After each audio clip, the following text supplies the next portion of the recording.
Kanaaf fayyisee beekeera kanaaf du'ee Yesuusin waan hin qabneef kan laaduuf gaatadhaa kennaan kuusin. Kanaaf fayyisee beekeera kanaaf du'ee Yesuusin waan hin qabneef kan laaduuf gaatadhaa kennaan kuusin.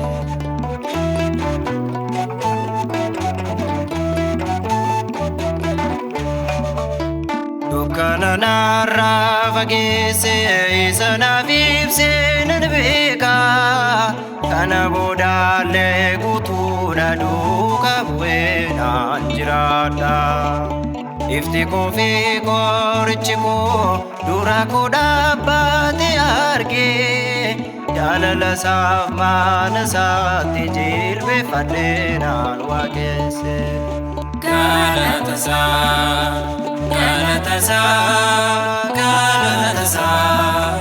jaalalli isaa dhumu. Galatasaa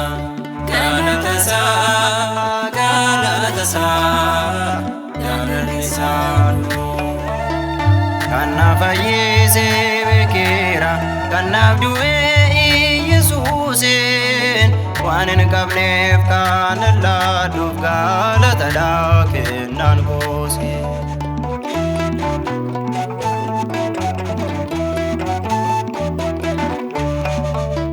Na hammatee kan na bulchee ijoollee gaakoo laalisiisee. Fannoo irratti fannifamee dhukkubsatee na fayyisee. Irreessa hin dadhabnerraa kabaja isaan jiraachise. Gadi jedhee anaaf tolche dallaa loonii keessa bulee. Galatasaa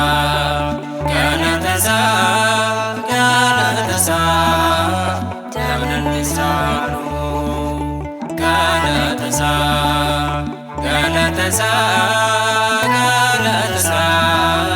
jaalalli isaa dhumu. Kanaaf fayyisee beekeera kanaaf du'ee Yesuusin waan hin qabneef kan laaduuf galatadhaa kennaan kuusin.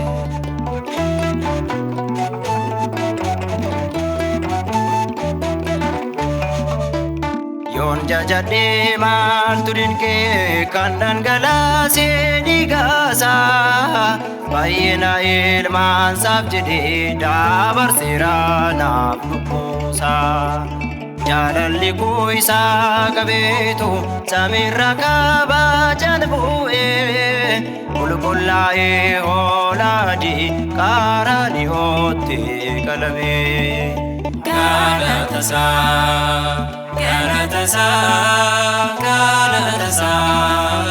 jaalalli isaa dhumu. Galatasaa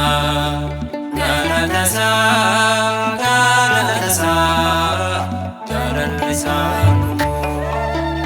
Kanaaf fayyisee beekeera kanaaf du'ee Yesuusin waan hin qabneef kan laaduuf galatadhaa kennaan kuusin.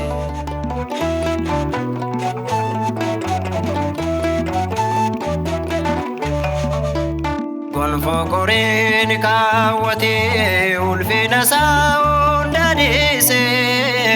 Na dabarsee kabaja kooti dhiiga isaatiin na bitatee. Gadi jedhee ol na qabee fuulli koo kabajaniifee. Nan jiraadhaa bara baraan gooftaa waliin kabajamee. Galatasaa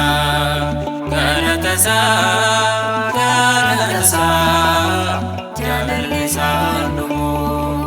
Galatasaa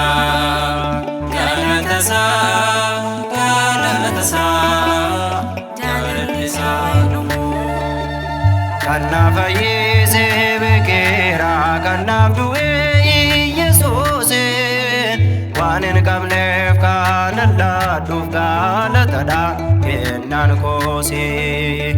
Kanaaf fayyisee beekeera kanaaf du'ee Yesuusin waan hin qabneef kan laadduuf galatadha.